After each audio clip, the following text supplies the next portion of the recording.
ये सेतु विकास का प्रत्यक्ष प्रमाण है। ये पुल मुंबई का सपना था। इस पुल पर पीएम के बढ़ते कदम प्रमाण है सपने की हकीकत में तब्दील होने का। कोई इस बात से खुश है कि अब मुंबई और रायगढ़ की दूरी और सिमट गई है। जिस यात्रा में पहले कई घंटे लगते थे, अब वही यात्रा कुछ मिनटों में ही हो जाया करेगी। इससे नवी मुंबई के साथ साथ पुणे और गोवा भी मुंबई के और पास आ जाएंगे। इस ब्रिज को बनाने में जापान ने जो सहयोग किया है, उसके लिए मैं जापान सरकार की विशेष रूप से आभारी हूं। मैं आज अपने प्रिय मित्र स्वर्गीय शिंजो आबे को जरूर याद करूंगा। इस ब्रिज के निर्माण को जल्द से जल्द पूरा करने का संकल्प हम दोनों ने मिलकर लिया था। जब पीएम मोदी ने अटल सेतु का उद्घाटन किया, मुंबई का एक ख्वाब पूरा हो गया। वो सपना जो मुंबई के लोग बरसों से देख रहे थे। ये पुल लगभग 22 किलोमीटर लंबा है। 6 लेन वाले पुल का लगभग 16.5 किलोमीटर लंबा हिस्सा समुद्र के ऊपर है, जबकि 5.5 किलोमीटर का हिस्सा जमीन पर बना है। ये भारत का सबसे लंबा समुद्री पुल है। दुनिया का 12वां सब 20 मिनट की रह जाएगी। इस पुल से रोजाना करीब 70,000 गाड़ियां गुजरेंगी। मुंबई के साथ ही पुणे के लोग काफी समय से इस ब्रिज के खुलने का इंतजार कर रहे थे। इस पुल को बनाने में जापान का खास सहयोग रहा है। अटल सेतु विकसित भारत की तस्वीर है। विकसित भारत कैसा होने वाला है उसकी एक झलक है। विकसित भारत में सबके लिए सुविधा होगी, सबकी समृद्धि होगी, गति होगी, प्रगति होगी। विकसित भारत में दूरियां सिमटेगी, देश का कोना कोना जुड़ेगा। जीवन हो या आजीविका, सब कुछ निरंतर बिना रुकावट के चलेगा। यही तो अटल सेतु का संदेश है। मेरे परिवारजनों, बीते 10 वर्षों में भारत बदल गया है। इसकी चर्चा खूब होती है।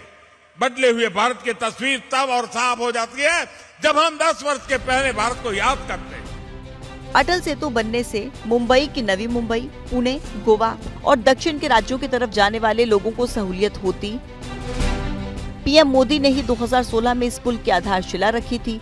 8 महीने पहले ही अटल सेतु बनकर तैयार हो जाना था, लेकिन कोविड के कारण देरी हुई।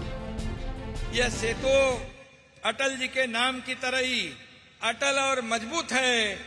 श्रद्धेय अटल जी का नाम और हमारे यशस्वी प्रधानमंत्री मोदी जी द्वारा इसका उद्घाटन इस ब्रिज के मजबूती की एक गारंटी है।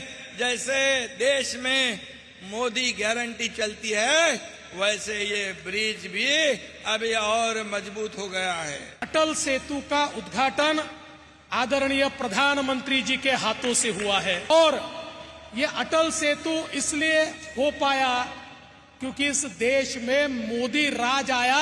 अगर मोदी राज नहीं आता तो अटल सेतु कभी नहीं हो पाता। 40 साल तक कुछ नहीं हो पाया, किंतु इस देश में मोदी जी प्रधानमंत्री बने, देश का मिजाज बदला, काम करने की पद्धति बदली और आज हम देख सकते हैं फ्लेमिंगोस की संख्या बढ़ी है, वो संख्या कम नहीं हुई और ये हमारा सेतु भी तैयार हुआ।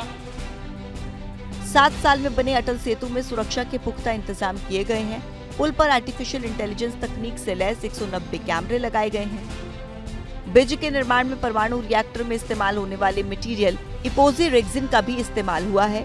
इस पुल का उद्घाटन ऐसे वक्त पर हुआ है जब लोकसभा चुनाव सामने हैं, इसलिए इस पर सवाल भी उठ रहे हैं।